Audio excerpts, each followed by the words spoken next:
You sit in the middle, man. Really?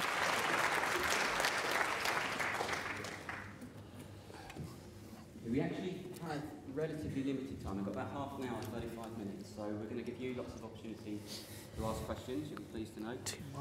Just going to kick off, really. John, when we did an interview a while ago, and one of the things you said that interested me, your kind of philosophy when making film was a less is more approach, and I like the subtlety of it, despite the subject matter. You kind of shy away from going overboard. The scene with Garrett Dillahunt in the woods with the twitching when he smells the boy. Did you want to kind of have a kind of subtle, more restrained approach to the subject? Yeah, I mean, hello? Yeah. Oh, I've turned it on. These directors. Yeah, I mean, I think the book has a lot of stuff that you could have really gone overboard with it, and I think actually just generally with films you can get carried away, especially with this sort of subject matter. So.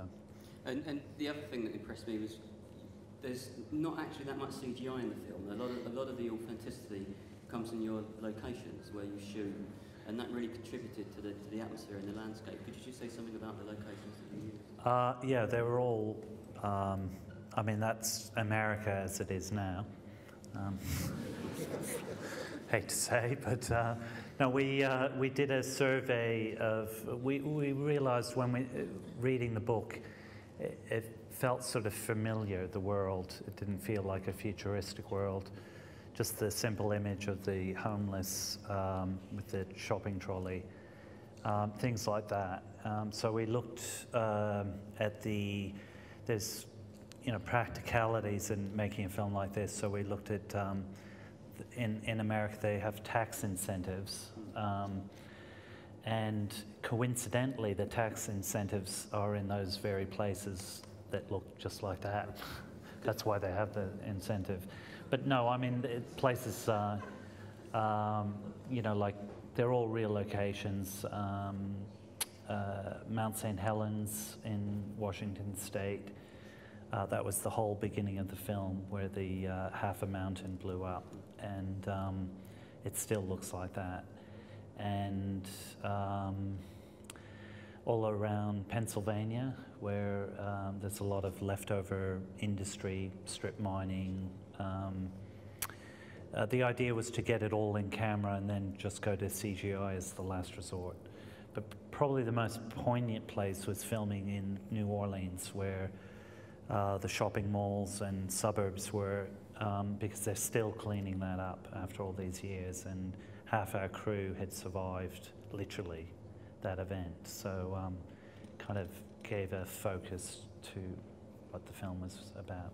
And the fact that the crew were involved in Katrina, how did that, because Vigo is obviously a very intense performer, and I imagine he's someone that kind of feeds off the environment that's around him. How did the people working on the film relate to the experiences of Well, it was inverse logic. We were all really miserable whenever there was a blue sky and sunshine. And 80% of what we shot was exterior wintertime, so the locals thought we were insane.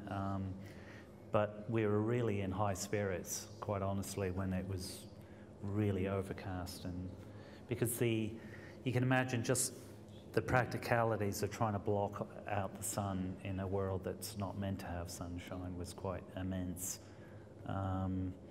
So there was all that going on, but a lot of black humor, as you can imagine. Good, yeah, exactly.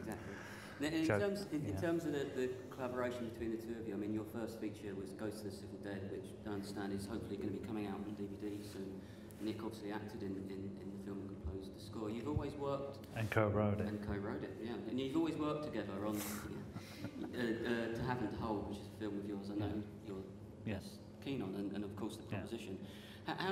How did you two originally meet, and how does the collaboration take place? Because even though Nick's role in The Road with Warren is composer, I imagine that you kind of seek Nick's advice, and are you prepared to give advice on how the film's taken shape, etc.? On each film? Yeah. Not really. I mean, I look at, John gets sent a lot of scripts. John has trouble reading. And so I get to read the scripts for him. Am I allowed to say that? Yeah, he's always handing me books and saying this is the greatest book I've never read. And so I kind of do a lot of... I did read The Road, though. He did read The Road. Eventually. But I kind of scout stuff sometimes for John. I read a lot of scripts because I just read a lot. But when it comes to the actual making of the film, I have nothing to do with it whatsoever. With The Road, is very much doing the music. The proposition, I did write the script and the music, but the actual making of the film I was not involved in at all. And in terms of the scoring process, is it because I think this is the third film you've done with Warren Ellis, the English surgeon proposition? Oh no, and the assassination of Jesse James one, Cowan, Robert Ford. You've worked together. How is that process? Is that quite intuitive now, the process of actually scoring films? We can only do certain types of scores. We don't really spot scores, so we can't really do a Batman and stuff like that because it requires A, knowing how to do a score, and B, sitting and doing these 3 seconds of tension music and all of that sort of stuff.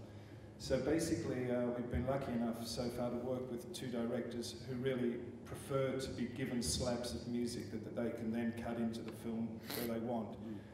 And this is much more preferable for us, for the kind of music that we make, much more preferable sorts of music, because you can kind of get deeper into the actual melodies and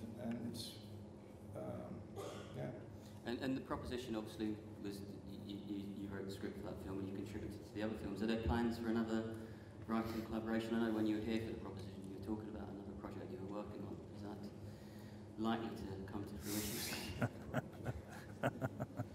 I don't know.